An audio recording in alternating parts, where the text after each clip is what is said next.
બોટાદની પાડિયાદ road પર આવેલી કે.એમ. દોશી હાઈસ્કૂલમાં શિક્ષણ જગતને શર્મસાર કરતી ઘટના સામે આવી છે।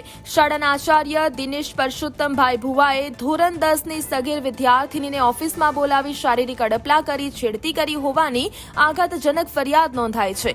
પીડિતાએ હિંમત દાખવી માતા પિતાને આપવીતી જણાવતા જાણવા મળ્યું હતું કે આચાર્યએ અગાઉ અન્ય વિદ્યાર્થીનીઓ સાથે પણ આવું જ અયોગ્ય વર્તન કર્યું હતું। હદ તો ત્યારે થઈ જ્યારે ન્યાય માંગવા ગયેલા વાલીઓ સાથે આચાર્યએ ઉદ્ધતન ભર્યું વર્તન કરી જ્ઞાતિ વિષયક અપમાન કર્યું હતું। સમગ્ર મામલો બિચકતા બોટાદ પોલીસે ત્વરિત કાર્યવાહી કરી નરાધમ આચાર્ય વિરુદ્ધ પોક્સો અને એટ્રોસિટી એક્ટ હેઠળ ગુનો નોંધી તેમની અટકાયત કરી છે।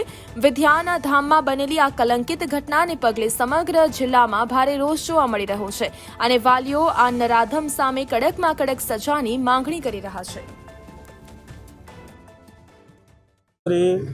સ્કૂલમાં ગઈ ત્યારે એને ઓફિસમાં બોલાવીને તો શિક્ષકે બહાર બેઠા હતા અને ઓફિસમાંથી ચાવીનું પૂછવા ગઈ હતી। તો ચાવી સાહેબને બતાવવા ગઈ ત્યાં સાહેબે એને ભુવા સરે તેનો હાથ પકડ્યો અને ચાવી એને હાથમાંથી મૂકી દીધી।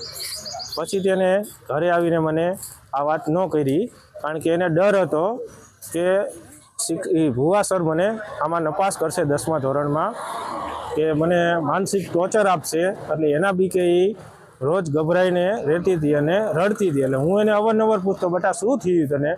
તો કે પપ્પા કાંઈ નહીં, મને 10મામાં થોડુંક ભણવામાં ટેન્શન છે।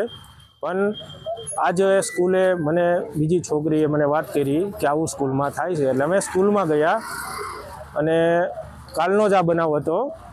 તો અમે ફૂટેજ માંગ્યા કે ભાઈ કાલના અમને 3:30 થી 4ના ફૂટેજ કેમેરાના બતાવો।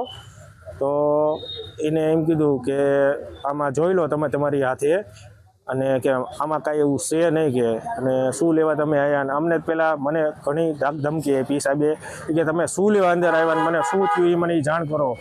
પછી મેં કીધું આવી રીતના સાહેબ અવારનવાર થાય છે છોકરીઓ સાથે, તો કે ના હું આવું કરતો જ નથી કે ભુવા સર કે।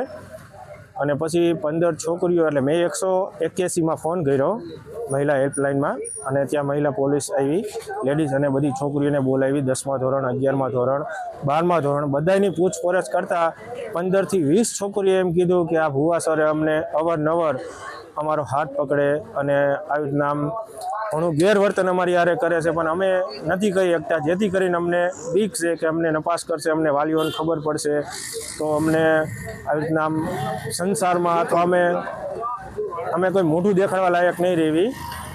અને પછી અમે પોલીસ સ્ટેશને જાણ કરી અને પોલીસ સ્ટેશન અત્યારે અમે આવ્યા છીએ અને કાયદેસર એમની વિરુદ્ધ જે કાર્યવાહી થાય અને અમને આમાં અમારી છોકરીઓને ન્યાય મળે એવી અમે આક્ષેપ રાખી છીએ।